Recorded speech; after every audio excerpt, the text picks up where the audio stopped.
K R ಮಾರ್ಕೆಟ್ನಲ್ಲೂ ಕೂಡ ಅದೇ ರೀತಿಯಾದಂತಹ ಪರಿಸ್ಥಿತಿ ನಿರ್ಮಾಣ ಆಗಿದೆ. ಈ ಒಂದು ಮಳೆಯಿಂದಾಗಿ ಹೂವಿನ ವ್ಯಾಪಾರಿಗಳು ಸಂಕಷ್ಟವನ್ನು ಅನುಭವಿಸ್ತಾ ಇದ್ದಾರೆ. ಈ ಒಂದು ಮಳೆಯಿಂದಾಗಿ ಕೆಆರ್ ಮಾರ್ಕೆಟ್ನಲ್ಲಿ ಮಳೆಗೆ ಸಾಕಷ್ಟು ಅವಾಂತರಗಳೇ ಸೃಷ್ಟಿಯಾಗಿದೆ. ಹೂ ವ್ಯಾಪಾರಿಗಳಿಗೆ ಈ ರಣ ಮಳೆ ಸಂಕಷ್ಟವನ್ನ ತಂದೊಡ್ಡಿದೆ. ನೀರಿನಲ್ಲಿ ಹೂವಿನ ಮಾರ್ಕೆಟ್ ಕಂಪ್ಲೀಟ್ ಆಗಿ ಮುಳುಗಡೆಯಾಗಿದೆ.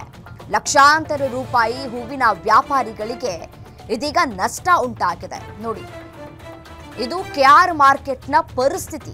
3-4 ಅಡಿ ನೀರು ನಿಂತಿದೆ. ವಾಹನಗಳು ಓಡಾಡೋದಕ್ಕೂ ಕೂಡ ಸಾಧ್ಯವಾಗ್ತಾ ಇಲ್ಲ.